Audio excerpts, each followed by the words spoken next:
Welcome to the Racing Nuggets podcast. I'm PJ Noodleman, joined by my co-host, Mr. Dan Plan. Good to be here again. Looking forward to this one. Yeah, this one, we're trying something new. We're kind of live at the Johnson Race Shop, and joining us on the podcast are the brothers Johnson, Chris and Craig. Hi, guys. Hello. Hello. We are very glad to have you here. Wrote about you in the Midwest Racing Connection. I'm getting a little echo. Are you getting that echo? Yeah. Just a little bit. Probably because we're close to each other. I'll speak really quiet and then it won't be that way. All right. Anyway, wrote about you in the Midwest Racing Connection. You guys have been involved in racing for how long? Oh, I'd say 30 years, somewhere out there. 25 for me. Which one of you is older? I am by 6 years. Wow. So what was it like having Chris as an older brother? Wow, really? He wasn't around much. Yeah. Growing up, he was in high school when he graduated high school. I was in 7th grade. So.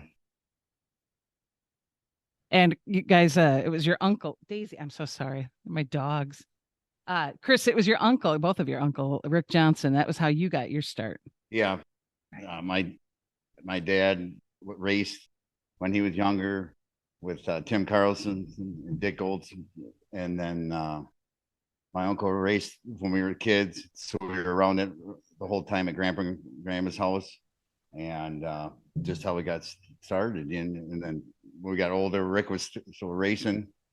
And we just helped him get. And then that's how we learn. Nice. You helped out Aaron Haas too, didn't you? Yep. And that's how I got started in racing. Chris is helping our cousin Brad. So I got to be around racing a little bit more closer. And then senior year in high school, Aaron bought a race car, and that's how it all started. Now, when I first met you, you were doing RC racing. Oh, yeah. Got some championships in that. Yeah, I've won on quite a bit with that. Yeah. And you have kids now. So do you still play around with the kids in the RC? I have not done it now for 6 years. Do you miss it? Yeah, a little bit. Yeah. That's I think your son. I used to do RC racing, and I was amazed at how realistic that is with setups and stuff, because I could not get my car to work for the life of me, and I just thought I sucked. And then one of my friends took my RC car home for the week, and he set it up, and I came back the next week, and I was like, wow, this is like a whole new car. I mean, it's just amazing when you can get the car to work, that it's easy to drive. Oh, yeah. That was actually something you were working on, shocks and stuff, and I remember just scratching my head on a little tiny truck or a car. You're doing it? Size pistons and everything inside the shocks. So how much of that applies to what you're doing today? A little bit of the dirt races that I did for RC transfers over, but none of my pan car race and carpet, but none of that transfers at all. Yeah, there's not a lot of racing on carpet these days. Well, maybe after hours, but not not during the regular. Well, we are. This broadcast is brought to us by Coors Light. So, cheers, everybody. Thank you. All right. So, on to the next question. I know you guys have stories. So, tell me about the biggest mistake you ever made but recovered from in racing.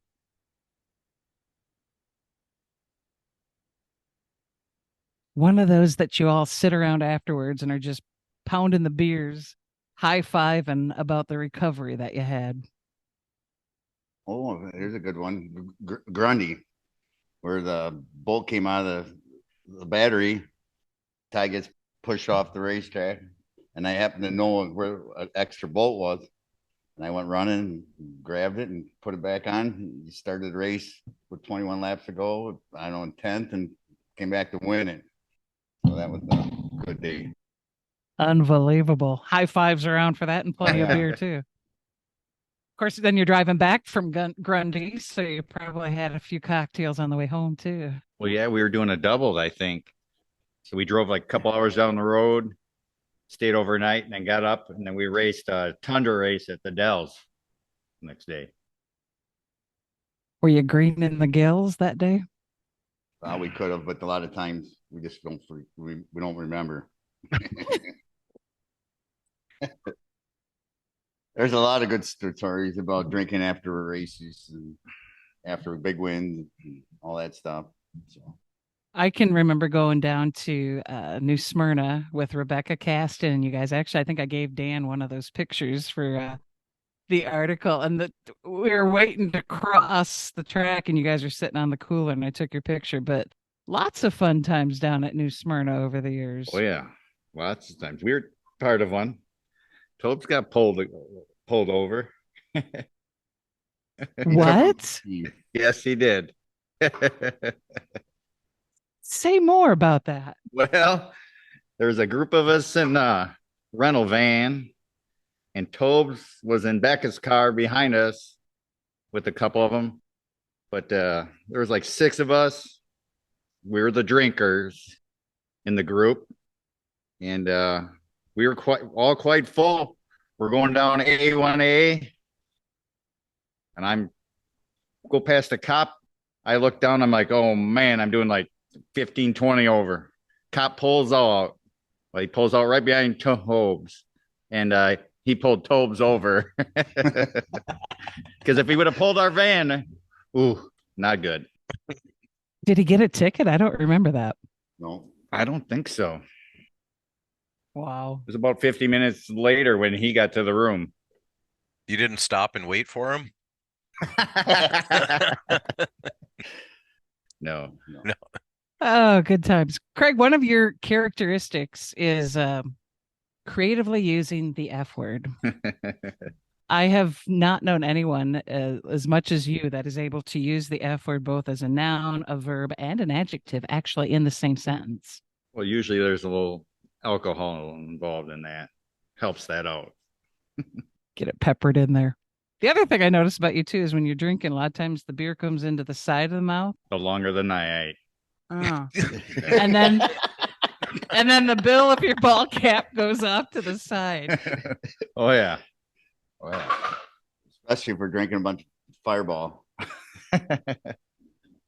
I think instead of hanging at the Dolphin, I'm just going to wheel my cooler down in the pits at Oktoberfest this year. You're always welcome to come over after the race and have a few beers in the shop, I did that one year. Jacqueline invited me over when Ty won Oktoberfest, and I was like, "Well, I got to bring some beer." She's like, "Oh, they got plenty of beer." I'm like, "Well, I drink a lot of beer, but I probably would have been okay not bringing my own. I just didn't want to feel like a mooch." What is your favorite win, guys? Do you each have your own, or is there the same one that you both really enjoyed? Well, we've had quite a few of them, but I think the most probably the Snowball Derby. Yep. Finally, we accomplished that feat, being fast and not winning a couple of times. Just finally all come together, and I just think that was the icing on the cake. I think I gave Dan a picture of them as well with Toby on the way back in the toter, because I ride back with you guys usually in that one. And that was probably the best ride back ever. Oh yeah. That was a good ride. Are you guys looking forward to Winchester? I don't think you've ever run there. Been there one time with Becca, Okay. 2012. And the motor didn't run very good that day, so we don't really know.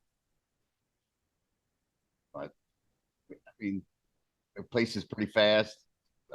Ty's never been, but I think we'll be all right. That was a good question, Dan. Thank you. I feel ill prepared because I feel like you guys are all serious just because we're recording this. Because normally these two are just like pouring with all sorts of stories.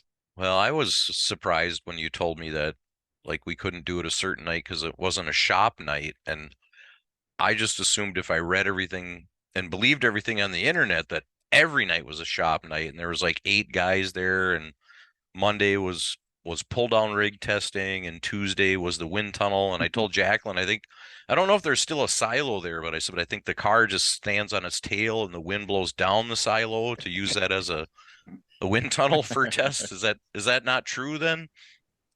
No. Shop nights always been Tuesday and Thursday nights, and then every Saturday. But we usually don't start drinking about 10:30. Tonight is the exception. It's Oktoberfest. So we're just pre-gaming it, you know. For sure. So let's talk a little bit about Oktoberfest as well, too. I mean, you guys usually run multiple cars there with the team. How hairy does that get when you're running a bunch of different cars? It can. Now, as the years go on here, we've kind of scaled it back and just concentrate on one, try to have more fun. We enjoyed racing all those divisions, man, that was a lot of racing.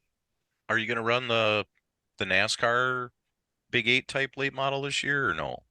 Nope. No. No. They wanted to. They came and tell us on this past Saturday and said, "Hey, let's race that car." I'm like, hasn't raced in 3 years, sitting on the hoist. Not ready to go. Wah, wah. What have you been up to, Dan? You been going dirt racing?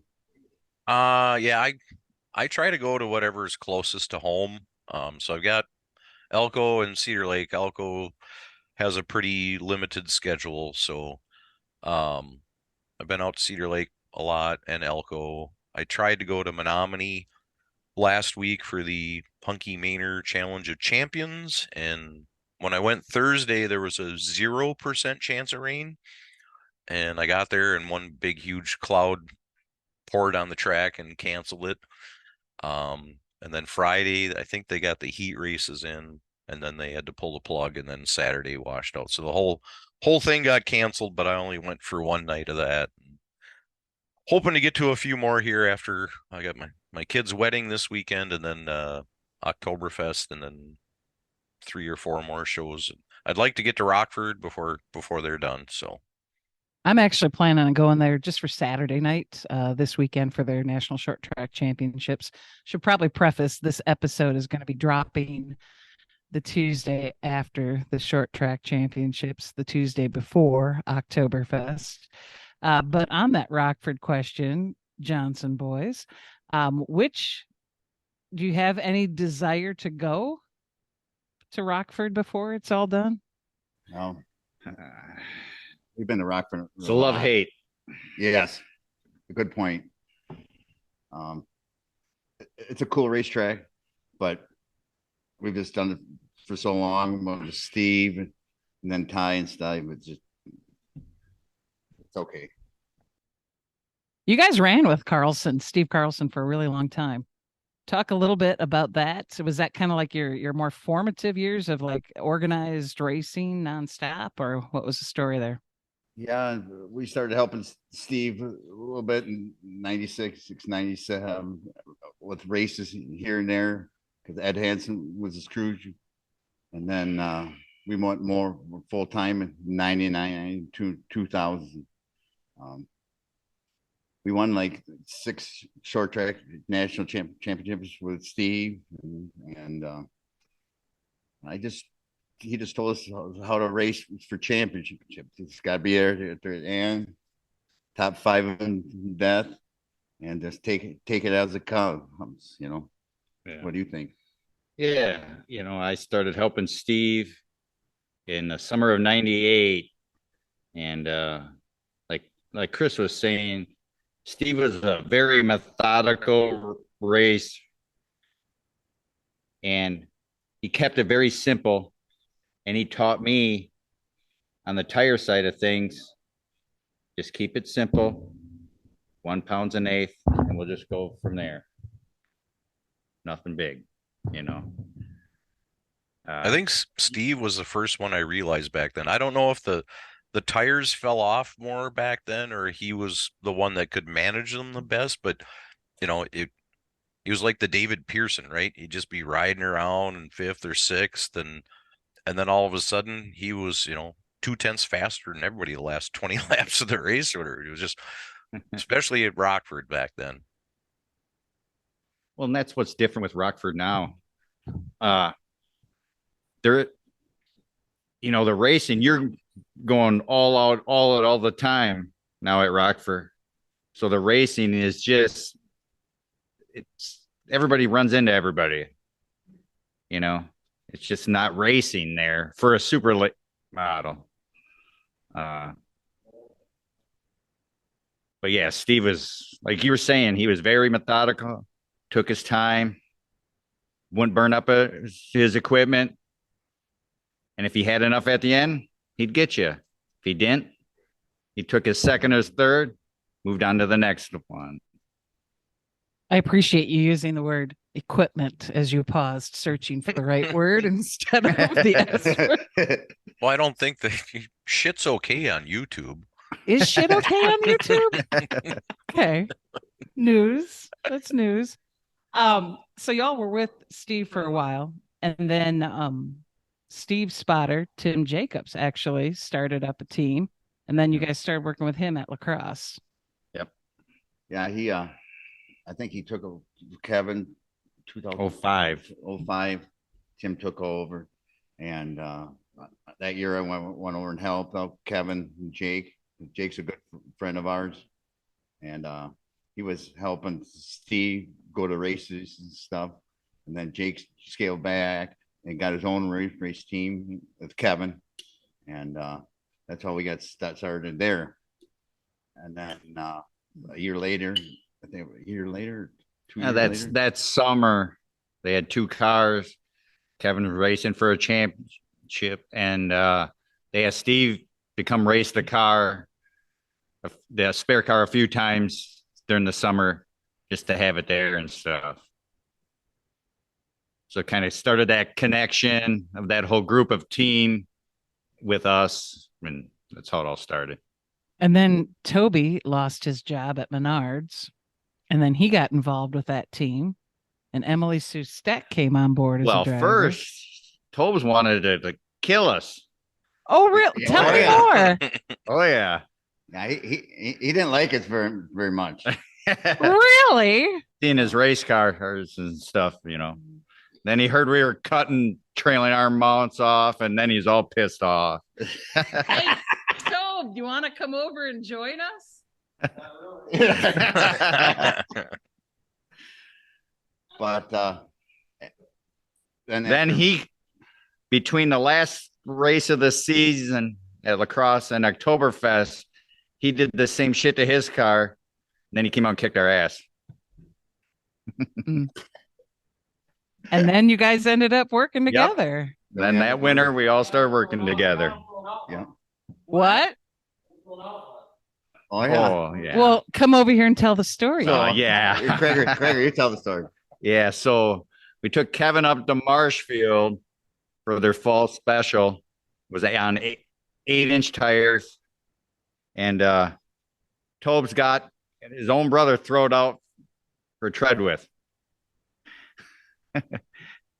Toby, you go to hell for that. I'm sure Toby's got another version, like the gauge was wrong or something at Marcy. Yeah. No, yeah. Wow. Yeah. Cold-hearted. Yeah. And I sleep with that guy. Brotherly love. Right. Wow. Oh my goodness. So what is it like working with Toby? Well, Be honest. Don't even pay attention to the fact that he's nearby. Well, like you said, in 2006, he was a lot younger, so he had more spunk into him. But we've learned a lot. He brought a lot to the table, and we brought a lot to the table, and it's been a great nucleus.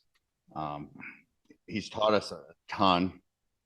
Obviously, he's intense sometimes, but at the end result, it's all about winning. Cars turning left, Yeah. You guys actually do have a real good energy all together, I guess, for lack of a better word. It is a pretty cool team. And the fact that you guys have so many different people involved in the program. I mean, even Johnny's sitting here tonight. He's been a part of your kind of cluster core here, the main core. Yeah. Did you want to see Johnny too, Dan? we Yeah, could have Johnny's in town. Yeah, we gotta get Johnny on the camera. Oh yeah, yeah. Without Johnny, none of this probably would have ever gotten close to this far. Chris built the shop. We had some equipment, owned one race car that we couldn't afford to race at all. So just sit over there in the corner. But then Johnny bought a car and helped fund to race that car. And that got the ball rolling, Here to Johnny. You want to come over and say hi, Johnny? Let everyone see that glorious beard of yours. It's kind of a weird story with Johnny.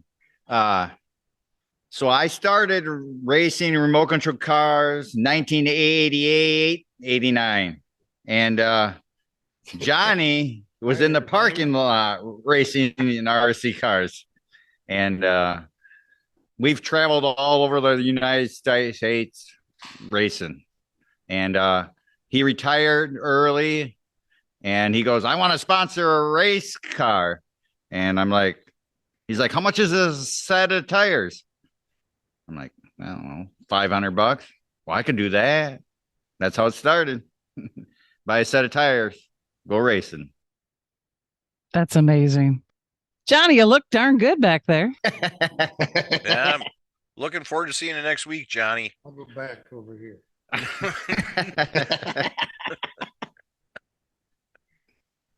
There's always lots of characters rolling in and out around here. You guys are kind of like the open door place where a lot of folks come over. You're always offering help to people. I mean, that's one of the nice things about the racing community in general, is it's kind of a family of help. But you guys in particular, to me, I think have kind of become the go-to for people who need help. Yeah.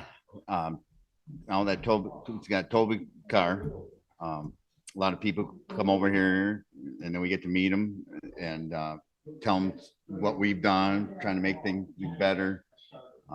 So that's been a big part the last how many years since he started that. Before that, we've had a few people coming in and out, but it's just been a good ride. We've won a lot of races together. Brian Banks, our tire guy, he's a great friend of ours. Bankers. You see here. We're bankers, because I'm retired. I don't do tires anymore. See? I told bankers, it's at Toledo. No tires. That's right. You used to do the tires. Yep. I did tires from 98 till 2018. Then bankers been coming around with us at every race. So then I'm like, you can have at them. How did Banks get involved? I'm curious. Banks, come on over here. You got to come over. Bankers and Tobes back in the mid to early 90s with the ASA National Tour. That's how they all met and hooked up, and with Finetti and down there. I mean, I just think Bankers is old, so I just think where our success comes from is us guys have been so long together. Yeah. We know what each other's doing, and it means a lot. I actually agree with that because I have seen you guys in the pits. It's like poetry in motion. You'll have maybe a half hour or less practice session. You guys do more changes in that amount of time. than any other teams I've ever seen. And there's very few words exchanged. It's just a lot of hand signals, and you guys are moving around the car, and you get pretty major things changed for a short practice session. Yeah, it's just Ty, it makes you work. No, Ty's very meticulous, and I like that. And he's looking for that certain feel. And once you hit it, you're good. You know. That's something like it was several years ago. Mike Beamish told me he was talking. I can't remember who it was, but he was talking about a driver who, instead of just saying, going into the corner, it's doing this and coming out, he broke each corner down into like 4 separate areas. Is Ty kind of like that, where he gives very specific, it's doing this here, here, here, here? Oh yeah, very specific. That's got to help to figure out what you need to do then when you can get that kind of feedback. Oh yeah. And Ty's very smart with his braking, what he expects, what for the car to do at each point. He is a perfectionist. Okay. How many times do you start someplace, and by the time you go through all the changes, you end up back where you started? 90% of the time. yeah, yeah. How many times does somebody come on the radio and you're like, really? We got to do that again? That's true, Dan. But it's been this way in racing since I've been in it. 9 times out of 10, the way you unload from the race shop is the best. 9 times out of 10. All your prep work is done right here. That's what my old roommate used to race like sportsman cars at Elko, and back then everybody would show up at 2:00 and practice all afternoon and change sway bars and springs and adjust wedge and stagger, and he was like, I'm just going to show up at 4:30, do the last practice session, make sure nothing leaks. And he goes, because 9 times out of 10, by the end of the day, everybody had their car right back to where it was at the end of last Saturday night's feature. He goes, so I'm just going to show up with that and race. All we did was put air in the tires and maybe tweak it a little bit, but he had a really good. He was more into having fun than winning, but he, with that attitude, he won a few races. He probably could have won more with a little more effort, but it made it a lot more fun. Yeah. Done a lot of testing at lacrosse for many years on Saturday afternoons before our Saturday night races. 9 times out of 10, it never paid off. Just burned up tires and fuel. What you learn throughout the race night and when you're in traffic, then after that race night, you analyze that and make your changes during the week and then come back with it. But if you're doing it at the track, it's 100 degrees in the afternoon, tires are all mad. Sometimes you're just not learning nothing. So you just got to stop, slow down, go home, then come back. You got to stop, collaborate, and listen. Good one, Dan. Good one. The microphone's working a lot better now that you have it in your hand.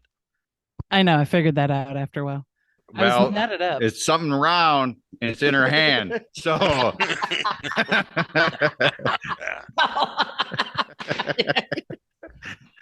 I was gonna go another direction and see if there's like so that's why it's working real good.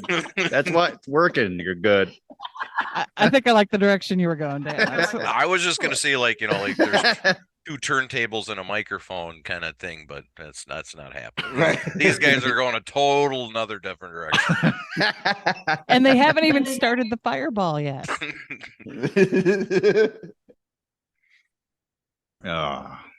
So what do you see for like the future of like racing here? I mean, is it going to survive? Everybody keeps talking about that it's hard because the cost of racing is going up.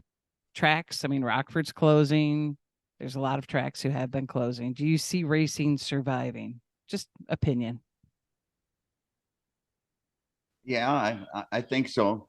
I think you look at the Cup Series, they're bringing different sponsors, and I think some of that will trickle down. So hopefully, the super late guys will get more sponsors. You know. Weekly racing, for Elko, lacrosse, that kind of thing. I think it's doing pretty decent. They've tried to keep the costs under control. The tire deal. Look, for lacrosse, one tire a night, you can't beat it. I think they've had it for 25, 30 years, one tire a night. It works. More tracks need to try to be able to do that. Elko is not bad either. It's two tires, but they do twin 30s. So, but Yeah, it's I think for the majority of the year they were getting pretty good car counts. I think I know with September I think people might be looking at saving their money to maybe run Rockford one last time right. or the 3 nights at lacrosse. So it's been a little short, but overall it's been good. And yeah, I think weekly racing is a challenge these days. The touring stuff seems to be pretty healthy, so that's it's encouraging. I had a friend of mine when I bought the paper 25 years ago, and I can't remember what, it was going to like the housing crisis or whatever, the economy crashed. And he's like, he goes, everything that's gone on in the world, racing's always been there. And that's something that stuck with me because racing has, I remember sitting with my dad and super long gas lines in the 70s, and racing kept going. And when they dropped super late models for the first time at Elko back in 1979, they just switched to what was called the Rockford rules back then, and Yep. and it's still there. So I think everything's going to be fine. Yeah, I do. Yeah. Here's another nugget for you two to answer. Did either one of you ever race?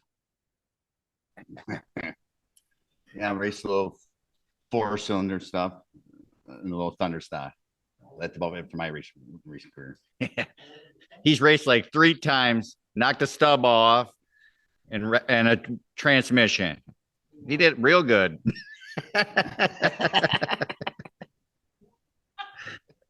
I've raced like 4 times. That's it. And how did that go? First time I raced, broke the center out of the right front wheel. Second time I raced, finished just okay. Third time I raced, I ran 150 lap enduro, paid 500 to win, won that. Then the next time I raced in practice, a guy pinched me.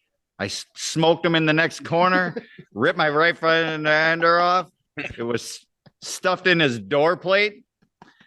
After that, I said, I probably shouldn't drive anymore. That was it. When you broke the center out of the right front tire, did you just tell everybody, well, that's because I was driving the car so much harder than everybody else? That's why it broke. Tell them how you won. Oh, the enduro. Oh yeah, that was a good story. 150 laps. At the break, they had a break at Levis 75. I lost my brakes 10 laps into the race. So I'm coming in. You have to pit at the break. If you don't need to do anything, you just get right back in line. And that's right where you start for the next 75. Well, I had a right front tire flat. So I'm going down the back pit road. My brother's over there by my truck. I undo my belts because he's like, get back in line, get back in line. I drive down pit road. I hang out the window. I need a tire. I need a tire. And I go, watch out. I got no brakes. So I'm trying to get it wound down as best I can. I get it stopped close, put a tire on it, get back in line. So the next 75 start, I'm like, okay, I'm 5th. I'm looking to see where he's ever at. So I'm running second, late in the race.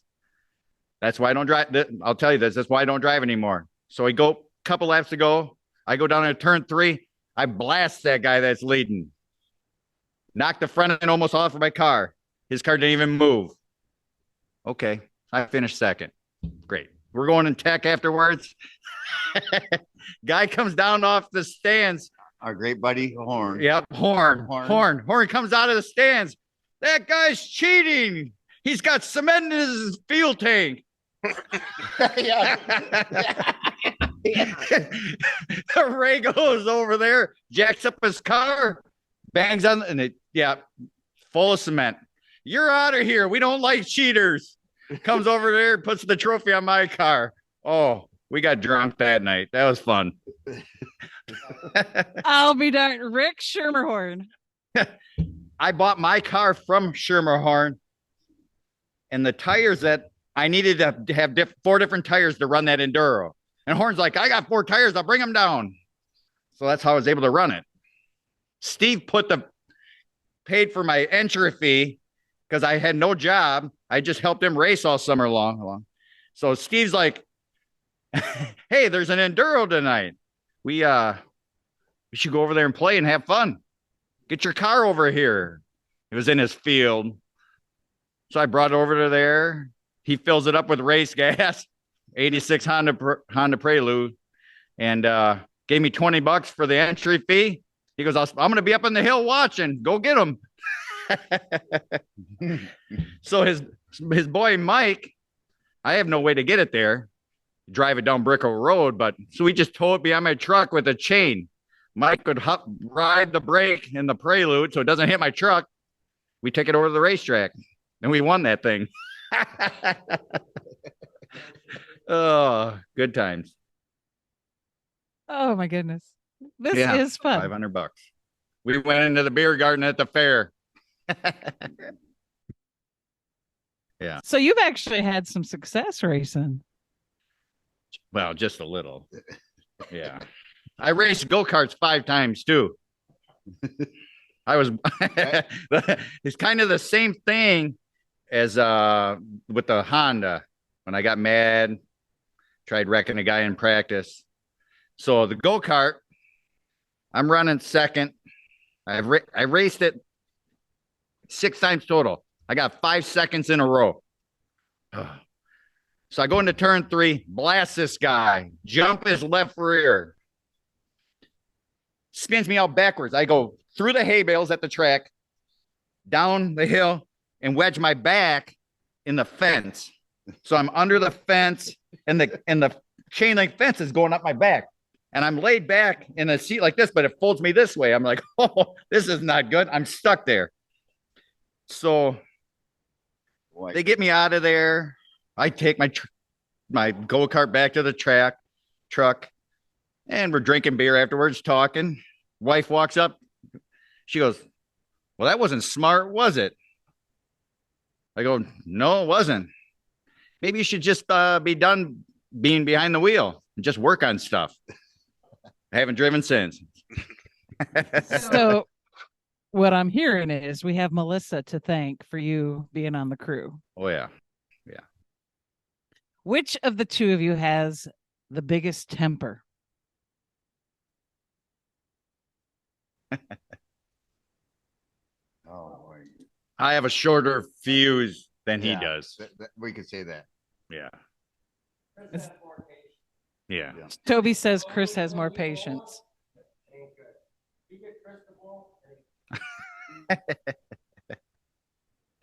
That's true.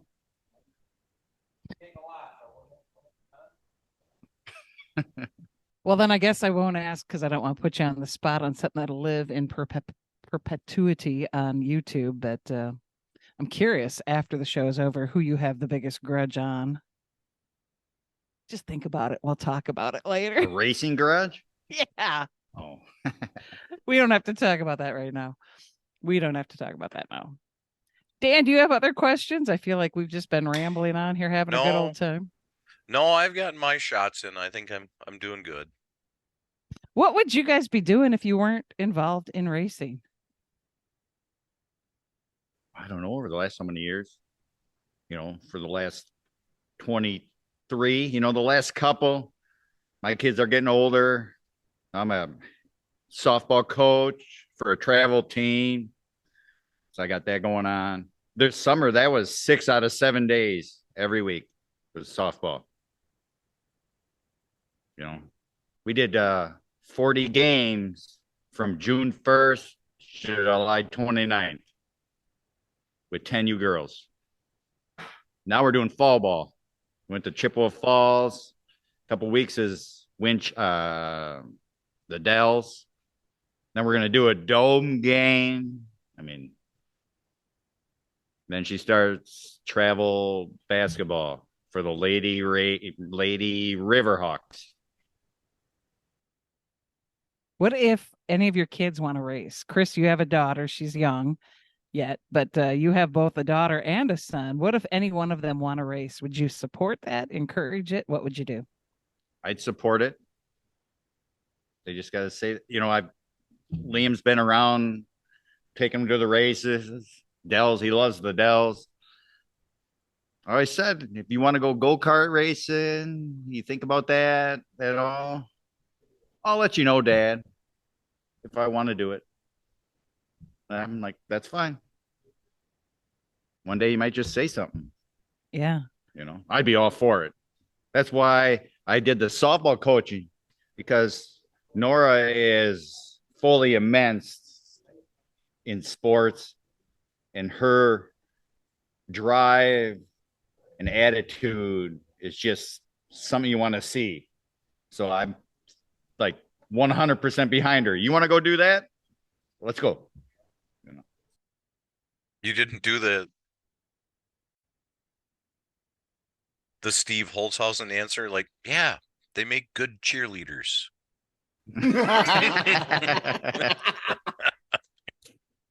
My daughter's an animal. She's an animal. Well, She's I 9. think little Scarlett is quite the little animal too, Chris. Yeah, I got her four-wheeler, so we do that a lot. To drive the Honda around the yard. But she does gymnastics. She loves gymnastics.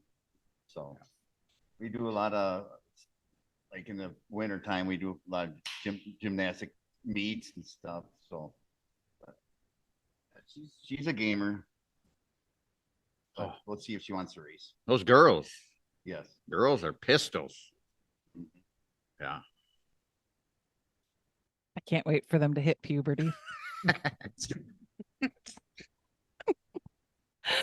I see Johnny brought over the antifreeze there. Fireball. Oh, yeah. Dan, you want?